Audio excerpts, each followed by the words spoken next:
దయచేసి మీరు అపార్థం చేసుకోవద్దు. దీనికి ఎంత టైం ఇస్తే, దీన్ని ఎంత ధ్యానిస్తే అంతగా మనం క్లెన్సింగ్ ఉంటుంది, మనకి క్లెన్సింగ్ ఉంటుంది. మీరు ఎప్పుడైనా ఈ మాట విన్నారా? మీరు ఎక్కువగా మంచినీళ్ళు తాగుతూ కూరగాయలు ఎక్కువ తీసుకుని మంచి జీవంగల ఫుడ్ తీసుకుంటే మీ స్కిన్ ఎలా ఉంటుందంటారు? గ్లోగా ఉంటుందంట. ఇది అందరికీ తెలుసు, ఎవరికైనా తెలుసు. ఎందుకంటే మనందరం చదువుకోపోయినప్పుడు అందరూ యూనివర్సిటీలో జాయిన్ అయిన వాళ్ళమే. ఏ యూనివర్సిటీ అనుకుంటున్నారు? అది వాట్సాప్ యూనివర్సిటీ, యూట్యూబ్ యూనివర్సిటీ. అందరూ అందులో విద్యార్థులమే. నీకు ఏ డౌట్ ఉన్నా అందులోకి వెళ్ళిపోయి అడిగేస్తావు, నీకు అది బోల్డ్ నేర్పించేస్తుంది. కాబట్టి చిన్న చిన్న విషయాలు కూడా మనకు తెలిసిపోతాయి. ఇది ఒకసారి స్పిరిచువల్గా మీరు అప్లై చేసుకుని చూడండి. సాధారణమైన జీవం కలిగిన ఆహార పదార్థాలు తీసుకుంటే మీ శరీరం, మీ జుట్టు అన్నీ ఎలా ఉంటాయి?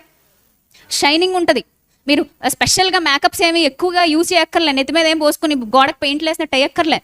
మీరు మిమ్మల్ని మీరు లోపల నుంచి క్లియర్గా ఉంచుకోవడానికి బైబిల్లో దేవుడే మనకు చూపిన మార్గము. నరుల మొగమునకు మెరుగునిచ్చే తైలము, వారికి పుష్టినిచ్చేటటువంటి ఆహారము. ఒకప్పటి ఎస్తేరు మనకు ఉదాహరణ, ఒకప్పటి దానియేలు మనకు ఉదాహరణ, ఒకప్పటి షడ్రగ మేషక అబేద్నెగోలు కూడా మనకు ఉదాహరణ. అద్భుతమైన భోజనాలను తీసుకున్నారు, మితంగా భోజనం చేయమంటున్నాడు. ఇవన్నీ ఇప్పుడు ఎందుకు చెప్తున్నానంటే, నేను భౌతికమైన ఆరోగ్యం కోసం మనం తీసుకునే నోట్లోకి వెళ్ళేది ఎంత ఇంపార్టెంటో, ఆత్మీయ ఆరోగ్యం కోసం హృదయంలోకి వెళ్ళేది అంత ఇంపార్టెంట్. అది వాక్యము. సో ఆ వాక్యమును ఎప్పుడు కూడా మనం ధ్యానించాలి. మీకున్న ఈ బిజీ లైఫ్ స్టైల్లో వాక్యం కోసం మీరు ఎంత కేటాయిస్తున్నారో ఎవరి కాళ్ళు ప్రశ్నించుకోండి. చెక్ చేసుకోండి, చెక్ యువర్ సెల్ఫ్. ఖచ్చితంగా చెక్ చేసుకోండి. లేదంటే మాత్రం ఎంత గొప్ప ప్రసంగికుడు మీ ముందు నిలబడినా, సాక్షాత్తు పౌల్ గారే వచ్చి మీ ముందు నిలబడి మీకు పాఠం చెప్పేసి అందరికీ వందనలమ్మ టాటా గుడ్ బై జాతకుండా ఆయన వెళ్ళిపోయినా, ఒకవేళ మీరు మీ పట్ల జాగ్రత్త గనక తీసుకోకపోతే ఎవ్వరూ ఏమీ చేయలేరండి. పావల ఉపయోగం లేదు. పావలు అంటే ఎవరికైనా తెలుసోలేదు. ఈ జనరేషన్ పిల్లలకి పావలాలు తెలియవు కదా. పావల అంటే రూపాయలో 4వ భాగం. రూపాయి 4 భాగాలు చేస్తే ఒక భాగాన్ని ఏమంటారు?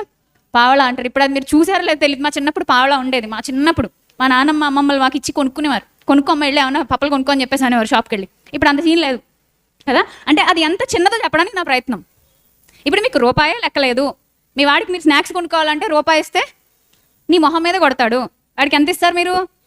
ఆ 10 రూపాయలు అటుకెళ్ళి వాడు అడ్డమైన గడ్డి కొనుక్కుంటున్నాడు బయట, కడుపులోకి ఏం వేస్తున్నాడో చూసుకోవట్లేదు. అంటే ఇప్పుడు సబ్జెక్ట్ కాకపోయినా చెప్తున్నాను. పొద్దున్న చర్చ్లో అన్నీ మాట్లాడుతుంటే నేను కింద పిల్లల్ని చూస్తున్నాను అనమాట. అందులో ఇంతంత ప్యాకెట్లు తెచ్చుకొని విప్పుకొని అందరూ షేర్ చేసుకుని తింటున్నారు. వాటిని చాలా దేశాల్లో బ్యాన్ చేశారు. అందులో టేస్ట్ సాల్ట్లు, భయంకరమైన నూనెలు వాడతారు. అసలు వాటిని మనం వాడకూడదు.